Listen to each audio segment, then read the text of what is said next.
Coming up on a special edition of the ACSA Legislative Lunch Break, Edgar and I will get you all of your latest news and information from the state capitol and from CDE. And it's May Revision Day. We've got full details of the May Revision and how that impacts your school community. The ACSA Legislative Lunch Break starts now.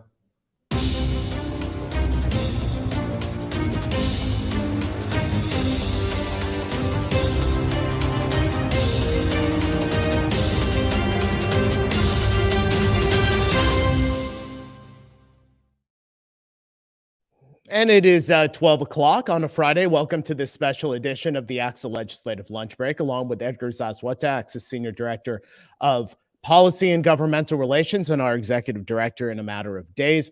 I'm Naj and Edgar, ACSA Senior Director of Marketing and Communications. Welcome. Go ahead and jump onto our chat today. Say hello. Let us know where you're watching from. Edgar and I on location today in Ontario. Edgar, how are you? We're hanging in there, Naj. It's a Friday. We're, as you can tell from our backgrounds, we're improvising here, but we're trying to make it work, given that we're at some of our ACSA governance meetings here in beautiful Ontario. Beautiful Ontario. And so we had to figure out a way to make this work. So I know our team is working hard, trying to cover everything that's happening with the budget. So I'm looking forward to the conversation. Yeah, it's going to be a good one. I want to say hello to Laura Dutch, April Leone, Marissa Palacios, and Welsh Trachila on our show today. Edgar, let's go ahead and give some particulars. We'll go ahead and start off with that, and then we can dive into what is in the May budget revision regarding education.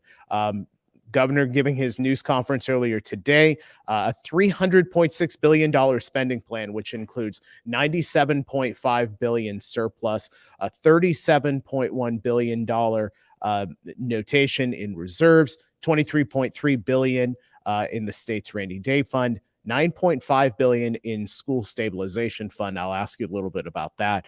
$3.4 billion in operating reserve, $900 million in social services safety net. Those are the particulars, a broad view of it. But Edgar, we want to focus a lot on education. Let me just ask you first, your thoughts just going into what the governor said, because I know that's something that I've been seeing on Twitter today, which caught a lot of attention, is that $97.5 billion surplus. That's just, it's like, wow, I can't believe that figure exists right now. So just your initial thoughts. Naj, I'm going to ignore your question just for a second. I just give a shout out to some of the folks. I saw Maria Thompson on there literally like 2 minutes ago. She was in a board meeting 2 minutes ago and now has jumped on the lunch break. So, the dedication to supporting us. We should just have her come and stand right behind one of us, right next to us. Back to your question. I told you I'll only ignore you for a second. It's been a good budget. I mean, and Megan's going to come on and give us the particulars, but I think this is kind of the theme of what we've been talking about. A number of the pieces that we've been pushing for, whether it be through our Ledge Action Days, when we had the conversation about budget a couple of weeks ago with John Gray and with Megan, throughout all of our local advocacy. Like we always say at this time, we're working through the details. I'm sure we'll find something we don't like, but generally speaking, there's some good things in here. Yeah. Increases to the base grant. How long have we not been talking about really that being a priority? Governor's proposing $2.1 billion in increases to the base grant, $8 billion in discretionary funding. This is, consistent with what we had seen in the Jerry Brown days, and when they've had excess dollars, that they're letting the folks closest to the students really make those decisions. I know that was some of concern for our members about them just coming in saying, you have to do X, Y, Z. Megan will talk about some of the pieces that we've been advocating for on attendance relief. We may still have to push for some of that, but the governor's proposing it in the budget. That's directly out of the ACSA talking points. Also support for facilities, you name it. There's a lot of good stuff here. Yeah. And again, what we always remind folks at this point in time, it's not done. This is the governor's May revision. The legislature is now going to have an opportunity to put their spin on it. But I think our members deserve a ton of credit here in terms of being really consistent with their messaging And this is a good signal that they've been listening on some fronts. A programming note for you, because normally on budget day, we bring you a late afternoon webinar. We're going to postpone that until Monday to give a little bit more time for us to do an analysis of everything, because we want to make sure we have everything lined up for you. So we'll have that webinar come Monday, and of course check your email so we can go ahead and give you the login information for that. Edgar, among all of the education pieces to this, and we'll bring Megan Baier, ACSA Legislative Advocate, onto the show in just a moment to give us some additional detail. I want to play this soundbite from the governor's news conference today, because I do think it was impactful when we talk about the investments being made in public education. It was interesting to hear him with this quote. Let's go ahead and run that. I see some of these governors out there, their big idea of education reform is what you can't say in a classroom. Talking about something that doesn't exist. Or banning books because they use the word social and emotional. I mean, it's comedic, and that's what all the time and attention goes to. That's not education, period, let alone reform. This is education. Yeah, so talking about the commitment, to education, to funding education, but also, related to the subject matter of supporting students and equity. I just want to get your view on what the governor had to say there, and just it was a really passionate piece of what is normally a news conference that doesn't have a whole lot of oomph and excitement. He certainly had some emphasis to what he was saying. You don't think the state budget is exciting, Naj? No, I know he does. That was your favorite day of the year. But, no, I think what the governor's talking about mirrors the conversation we've been having with our members for a number of months. And on top of everything else that's been thrown at our members and our educators this year, kind of these underlying cultural conversations that really hit schools, whether it be the governor alludes to CRT and this really wave across the country of trying to push, whether folks are actually even teaching CRT or not, which usually it's not even the case, but this whole notion of trying to really restrict what can we talk to our students about as it relates to history or some of the challenges that this country has had. And so there's been, in some cases, a very intentional effort in some states to minimize that. And I think the other bucket of issues that the governor's alluding to with the banning of books or curriculum and really trying to micromanage what our educators can put forth in front of our students, whether it be on LGBTQ issues, whether it be on these race issues, this is a real issue that's happening across the state. And I think California, and frankly, I think ACSA, we're trying to be intentional about that. We need to meet this head on. And because there is an assault in many cases in many of our communities on our members on trying to make what is already a difficult job sometimes more challenging. So I actually think the governor's kind of off the cuff emotion on these issues are appreciated, because it is showing that while the trend may be going elsewhere around the country, that at least here in California, and I know sometimes we're an outlier on many issues, that there's still an emphasis to try to protect the work that our folks do in their schools. Yeah, absolutely. Absolutely. Well said. Let's go ahead and bring in our guest, Megan Baier, ACSA Legislative Advocate. She's been focusing solely on the May budget revision since it was released in the 10 o'clock hour. Megan, so good to have you here on the show. Edgar went into some of the details of what we know from the May budget revision. I would ask, are there some additional pieces that you can tell us about, maybe some things that have kind of stuck out to you as you've been going through it over these last couple of hours?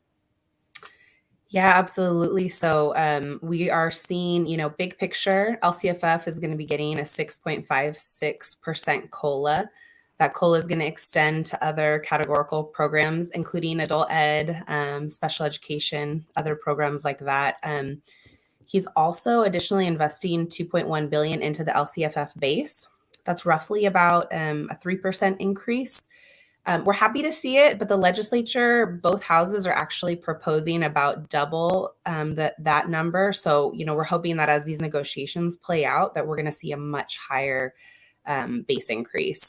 I think the other, big picture thing that I would note is it looks like the governor is carving out a good chunk, over $100 million, specifically for county offices of education. It's unclear how that money is going to go out at this time, but it's good to see that the money is going to be there. Hey, Megan, just to give you some credit, because I know, and we say this all the time, you've been working, whether it be the real halls or the virtual halls, more so this year, right? In terms of really pushing the legislature on a number of the ACSA priorities. One of those being this attendance relief proposal that we were happy to see in there. Can you tell us a little bit more about what ended up there in the budget, and maybe give us some perspective of, do we need to continue to advocate for this, and what do we see the pressure points in the legislature? Sure. Yeah. No. And so if you all recall, in the governor's January budget, he had a proposal to help mitigate declining enrollment. So he'll allow LEAs to use a 3-year rolling average or the higher of current or prior year in terms of enrollment. That does a lot to help districts with declining enrollment, which we know there are many. But it doesn't really do anything to help with the attendance disruptions that we've seen, especially Delta, and then even worse in January from Omicron. We've been talking to our members across the state, and every region has seen massively high absence rates. So ACSA, along with CSBA and other coalition partners, developed a proposal that would allow districts to use the attendance percentage that they generated in 1920. So if your average, the statewide average is 95%. If that's what you had in 1920, you can use that percentage this year, just to allow there to be fiscal stability, because we're hearing from most LEAs, and I think the data that CDE published a couple of months ago really bears this out. There's a 9% dip in ADA overall, and we actually expect that number to go up as the new numbers from January go in. Megan, another question, and just again, it's not, we're saying thank you enough times, because just to take people behind the scenes of what we're dealing with, governor gives us the proposal, we get some inkling, working our sources as much as we can beforehand, but we're really trying to, one, advise our members and really work through the details at the same time. One piece that I know we were advocating for, and in the spirit of, hey, we don't always get what we want here, and we have to continue to push, what did we see or did not see in terms of pension relief in the governor's proposal? Yeah, absolutely. So I think one piece I want to hit on really quick before we hit pensions is that the governor did include $8 billion for in a discretionary block grant.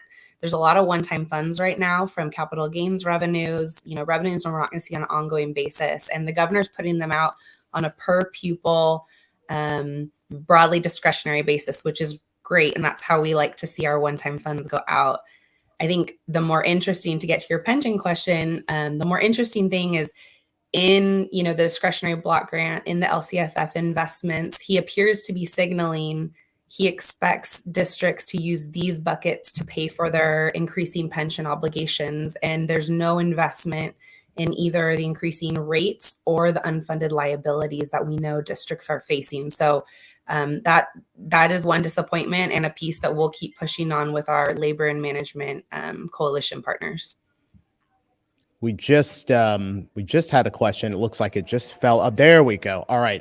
First up, let me remind our viewers, if you have any questions for Edgar or for Megan, go ahead and drop those into the chat. We'll try and get those on before our broadcast ends. Megan and Edgar, I'll send this one to you. Sarah Nitsos asks, any specifics on the ELOP funding? Megan, anything regarding that? Yes, the governor, this has been a priority for the governor. It's been a priority for the legislature. Because there's new revenues, the governor is actually, originally, if you recall, the program was slated to be scaled up over 5 years. He is actually going to be able to fully implement it this year. So he's fully funding the program. Every district will receive that full allocation, $2,500 per student. The good news is the program is not going to be a requirement until next year still. So he's maintaining that longer on-ramp that we all advocated really hard for. But you are going to see the full funding. So the good news is you're going to have a little bit of time to build up that program, and you're going to have the resources to actually build it up. But that being said, it's still a massive massive undertaking for districts. So a little bit good, a little bit of bad. Hey, Naj, I'll point out one piece I see in the conversation. There are people feeling good about some of the news that we got on the adult ed front. And I know we have some great adult ed advocates that I know join us every week. Just they're a heart of our organization. And I think they said it well in terms of the real connection there that needs to be made, and especially sometimes supporting the parents in our systems and how that correlates to some of our bigger objectives. So just to note that, yes, and Megan can touch on this, that there was a COLA for adult ed. And Megan, do you want to specify any more details on that end? No, it's commensurate with it's the same COLA that everyone's getting, the 6.56, and adult ed's included in that. In prior years, adult ed has been cut out, but this year they are included. Megan, we got somebody, Jared, asking for clarification about the requirement on the expanded learning. Do you want to just state that again? Of like, we're getting funding, but the requirement actually doesn't go into place until you want to clarify the year there. Yes, it's going to go into effect for, I want to say 23-24. But I need to double check my notes because this was released at 10. Yeah, but this is us juggling as much as possible. While you're looking that up, I can touch on Scott Smith's question in terms of ADA student enrollment. So this has obviously been a big piece of the conversation this year about what are the benefits to be moving to a different system.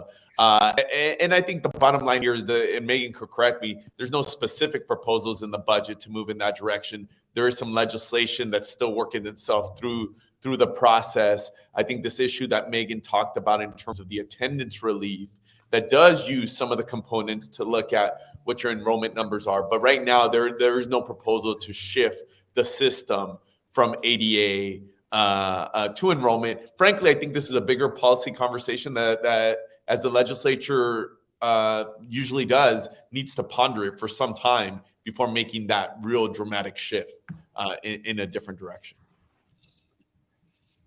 23-24. I was right. Oh, good. Opportunity program will become a requirement. So I think, our advice to districts is going to be take this a little bit of time and build that program up now, especially with that full funding amount. Hey, Megan, I see a question from Ron Caruth, a great superintendent up there in El Dorado County. He asks, it appears the governor is fairly conservative on spending in contrast to the legislature. Is he using less optimistic revenue assumptions than the LAO? Hi, Ron. We got to hang out with Ron in Ontario this week. So thanks for watching today. Yes, he is. That's kind of typical for the Department of Finance, at least under the Jerry Brown, Governor Brown regime. That was typically their negotiating posture because, now remember, we're shifting into the time where the legislature and the governor are going to kind of battle it out to, get their ultimate budget adopted. So I think to me, it reads as he's posturing himself to make the legislature fight for more money. So I'm hoping the final deal, we're going to see higher levels of revenue and higher levels of investment in these key programs in the LCFF. Hey, Naj, we've yet to stump Megan so far, and I know. Come on, folks. And I were in a board meeting. She was actually reading the budget. So, I wish I could jump in there, but so far she's got it. I think Rick asked a question that may come up a couple of times, Megan. Okay. Changes to AB 130 requirements. I think generally speaking, people were looking at the budget to see, is there going to be changes on independent study? What are going to be the rules on that front? What have we learned so far from this proposal? Well, this is actually an easy one because he has told us nothing new. So, but okay. So the document that was released today is a summary document. We will likely see further changes to independent study when his trailer bill is released, and that's the actual law. But in his summary document, he doesn't even reference independent study. So at this point, it's still a big question mark where the governor's going to be. And, it might be one of those points where he's going to make the legislature ask for further changes again as this negotiation starts to play out over the next couple of weeks. Yeah, and you bring up a good point, Naj, that Megan and I were talking about earlier, that some of this is strategy, legislative strategy, right? Like the governor, he knows that there's some priorities there in terms of the state leaders, the legislative leaders. So there's still going to be developments here in the weeks to come. I know on the implementation side that sometimes it makes it challenging because folks are already deep into the planning for the next year. Yeah. So, and as we've learned from the last couple of years, sometimes at the 11th hour, there is a new change, which doesn't make it easy on our folks to then plan for in some cases, school years are starting in July. But that it goes without saying that this will be something we'll stay on top of and we'll report out as there's developments on that end. Yeah. I know that I'm going to take this down to the second and third grade level when I ask this question, but that's fine. It's for those of us who are don't necessarily have that experience. But Megan, because you've spent time in the legislature, can you just kind of give us a sense of, now that the governor has put this May revision out, what comes next? What are those next pieces? We're still waiting for any additional questions to come in for our viewers. But if you could just kind of give us the landscape, what comes next? Where do we go from here until when the budget is actually signed in June? Yeah, so the constitutional deadline for the budget is June 15th. So over the next couple of weeks, the Senate, the Assembly, and the legislature are essentially going to be battling it out on various priorities. This is kind of the governor's letting us all know publicly and letting the legislature know, look, these are my priorities. This is what I'm going to fight for. And, we saw the Senate and the Assembly both release a budget plan last week, and that was kind of their it's the opening of negotiations. And so now they're going to battle it out over the next couple of weeks. Sometimes there's public hearings, sometimes there's not. So we'll be watching out to see if there are budget hearings where we can glean a little bit of that. And then we'll also be we expect the governor to release updated trailer bill language. And that's really where the details of all these proposals live. So ACSA advocates, along with our colleagues in the education space, are going to be looking out for those bills, and we'll be scouring those. As you all know, the devil's in the details with these programs. So those pieces really matter too. Megan, one issue we haven't talked too much about, which again was part of our advocacy push and some of our priorities, was facilities and transportation. What have we learned on those two fronts? So for transportation, in January, the governor had a little over $2 billion set aside for that program. He's increased that to $3.9 billion. So we're really happy to see that. He's also, for the first time, using some non-Prop 98 dollars. It's really important because Prop 51, the bond funds are completely expended. There are no bond funds. So if the state does not dedicate resources, OPSC won't be able to process any of those applications. And especially with transitional kindergarten rolling out, we know, even beyond transitional kindergarten, there's a lot of facility needs out there. I will say one piece we were disappointed to see is that there is not a carve out specifically for TK. Given that mandate is coming down and it's going to roll out over the next couple of years, there's a huge need. We're estimating over $2 billion in need just for TK. So we'll be pushing really hard on that, and we're hoping that the legislature is gonna fight for a set aside specifically for TK. Switching gears to transportation, the governor didn't include anything on transportation. This is a legislative priority both in the Senate and the Assembly. We've seen bills on transportation funding. So we expect, perhaps the governor is going to make them fight for it, right? So we'll see how that all shakes out in the end, but we're hoping to see a good investment there like the legislature proposes. Glenda, I do see your question. We're trying to dive into that. So I wanted to make sure at the very least that you knew that we saw your question. Ann Welsh asked this question. We're not seeing anything in the May revise regarding CTIG and K-12 Strong Workforce Program. Are there any updates on these two grants? Megan, did you see anything regarding those two? No, we did not. So that tells me that there likely is not a change. But again, we'll be looking out for that trailer bill, which we'll hopefully see in the next week or two.